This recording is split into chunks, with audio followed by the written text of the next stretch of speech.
नमस्कार, आप सभी का एक बार फिर से स्वागत है धार्मिक ज्ञान की बातें चैनल में। आप सभी को मोहिनी एकादशी की हार्दिक शुभकामनाएं। चलिए सुनते हैं मोहिनी एकादशी की व्रत कथा। एक बार की बात है, धर्मराज युधिष्ठिर ने भगवान श्री कृष्ण से पूछा, हे केशव, वैशाख शुक्ल पक्ष की एकादशी को किस नाम से जाना जाता है, उसकी क्या कथा है और पूजा विधि क्या है? कृपया इसे विस्तार से समझाइए। इस पर वासुदेव श्री कृष्ण ने युधिष्ठिर से कहा, मैं आपको वह कथा सुनाता हूँ जो वशिष्ठ जी ने भगवान श्री राम को सुनाई थी। कृष्ण जी ने बताया कि भगवान राम ने ऋषि वशिष्ठ से पूछा, हे गुरुवर, ऐसा कोई व्रत बताइए जो समस्त दुखों और पापों का नाश करता हो। तब महर्षि वशिष्ठ ने कहा, हे राम, वैसे तो आपके नाम के स्मरण से ही सारे दुख और पाप नष्ट हो जाते हैं, परंतु आपके इस प्रश्न का उत्तर जन कल्याण के लिए आवश्यक है। इसलिए सुनिए, वैशाख शुक्ल पक्ष की एकादशी को मोहिनी एकादशी कहा जाता है। इसका व्रत सभी दुखों और पापों का नाश करने वाला होता है। इसकी कथा इस प्रकार है। सरस्वती नदी के तट पर भद्रावती नामक एक नगर था। उसमें द्युतिमान नाम के चंद्रवंशी राजा राज करते थे। उसी राज्य में धनपाल नामक एक वैश्य रहता था, जो श्रीहरि का बड़ा भक्त था। उसने लोगों के लिए अनेक भोजनालय, प्याऊ, कुएं आदि बनवाए थे।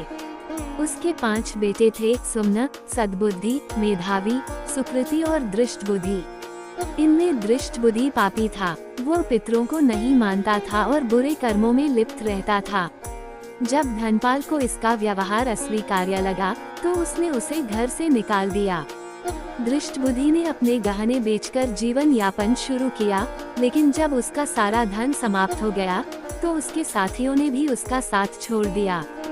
फिर उसने चोरी करना शुरू कर दिया। एक बार राजा के सिपाहियों ने उसे पकड़ लिया, पर जब उन्हें ज्ञात हुआ कि वह धर्मात्मा धनपाल का पुत्र है, तो उन्होंने उसे छोड़ दिया। लेकिन बाद में वह फिर चोरी करते हुए पकड़ा गया और उसे कारागार में डाल दिया गया। कुछ समय बाद उसे नगर छोड़ने का आदेश दिया गया। तब वह वन में चला गया और बहेलिया बनकर जीवन यापन करने लगा। एक दिन भूख प्यास से व्याकुल होकर वह ऋषि कोनेडिया के आश्रम में पहुंच गया। उस समय वैशाख मास चल रहा था। ऋषि स्नान करके लौट रहे थे। जैसे ही उनके वस्त्रों से जल की छींटें दृष्ट बुद्धि पर पड़ी, उसे कुछ सद्बुद्धि प्राप्त हुई। वह हाथ जोड़कर ऋषि के समक्ष खड़ा हो गया और कहने लगा, मुनिवर, मैंने जीवन में अनेक पाप किए हैं। कृपया मुझे ऐसा कोई आसान और खर्च रहित उपाय बताइए जिससे मैं पापों से मुक्त हो सकूं। इस पर ऋषि ने उसे मोहिनी एकादशी का व्रत करने की सलाह दी और उसकी विधि भी बताई।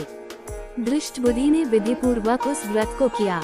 व्रत के प्रभाव से उसके सभी पाप नष्ट हो गए और मृत्यु के उपरांत वह गरुड़ पर सवार होकर विष्णु लोक को चला गया। यह व्रत मोह का नाश करता है और इससे श्रेष्ठ कोई अन्य व्रत नहीं है। इस व्रत की कथा को कहने और सुनने से 1000 गोदान के बराबर पुण्य प्राप्त होता है। तो ये थी मोहिनी एकादशी की व्रत कथा। आपको ये कथा कैसी लगी, कमेंट करके जरूर बताएं। साथ ही मेरे चैनल धार्मिक ज्ञान की बातें को सब्सक्राइब करना न भूलें। धन्यवाद।